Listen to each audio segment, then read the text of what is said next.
All right, here's the video. We're looking at the same thing again. We're looking at head movement in the downswing and then just pointing out some pretty standard impact downswing things that almost all tour pros do. So that's in search of true fundamentals in the origin of movement.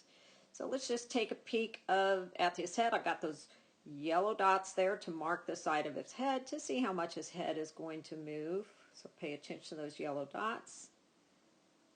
Jack Nicklaus used to say you can allow the head to move about 4 inches off the ball in the backswing. Clearly that's about what Tiger's doing. And that's because when he shifts from his lower body. So I'm going to bring that back here. All right, so he doesn't have a secondary axis tilt. His right hand is lower, so you see a slight change in the shoulder between the right and the left shoulder. We all have that when we grip the club, but he hasn't added any what we call spinal flexion. He hasn't bent sideways or anything to get his head behind the ball. Oops, sorry about that. So he's pretty square. So how his head is moving, just to let you know again, I'm always all about origin of movement. He is moving the pelvis. That's very important that you understand. He's not moving his head or his rib cage. If he was moving his head or his rib cage, the head would move way more than that. He's clearly moving, shifting to the right with his pelvis into the backswing. So you can see how much his head has moved there. Now we're going to get him right up here to the top.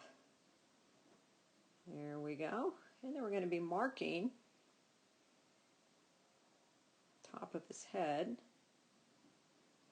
There you go, a green dot. Oops, see if I can get that a little bit better. There we go, right on the top of his head. And now we're going to be looking at transition. So here we go. Now he's going to take the body a completely opposite direction, and we are seeing that head move left and down. So here he comes. This is what every amateur wants to learn how to do. And now I'm going to mark where his head is. So he's moved down and the head has moved left at this point. Now you can see those white dots. I'm going to see what his head does as he begins that full downswing. Now he swings the club. Up until this point, all these tour pros, they're just connected. They're just making that shift to the left. The swing doesn't start till right here. That's when their arms come into play. And let's see what his head does. His head actually moves quite a bit back to the right.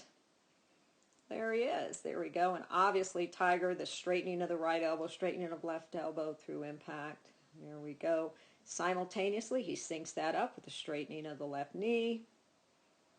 You can see that really easy.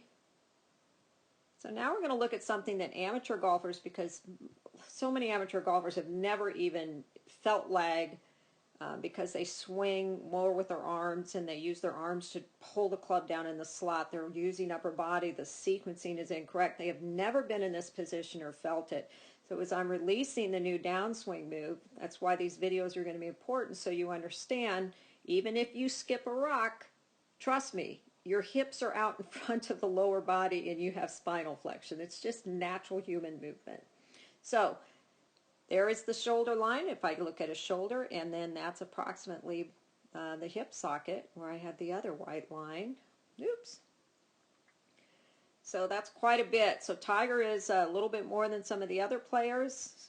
I mean, if I was going to put, on the hip socket, put one dot, put a dot on the shoulder socket, he's about 8 to 12 inches, that right shoulder behind that right hip line. So, I don't know if that has anything to do with his back problems, but again, we're looking at all those dots. His head has moved a lot of different places in the downswing.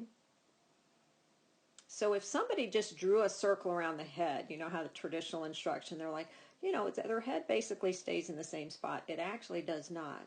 Look at his head moving back to the right, and there's that impact zone. Super common. Hard to find a tour pro that's not doing that. Now we're going to look over here at the right side, and obviously when the upper rib cage is not plumb with the lower, in other words, the lower body and the pelvis is going one direction, shoulders go the other, the spine has to flex to allow that to occur. That's how it happens. It's exactly what happens when we skip a rock, throw a ball, hit a baseball. And again, looking at how the weight is off the right foot, just classic. No weight on the right foot, posted up on the left. There's his impact position. appears as both elbows are straight.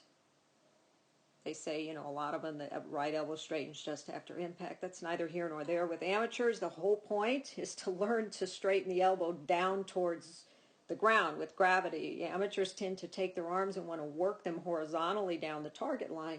It's not what these guys are doing. They take that right arm and they work it straight down to the ground. So anyway, so there's Tigger.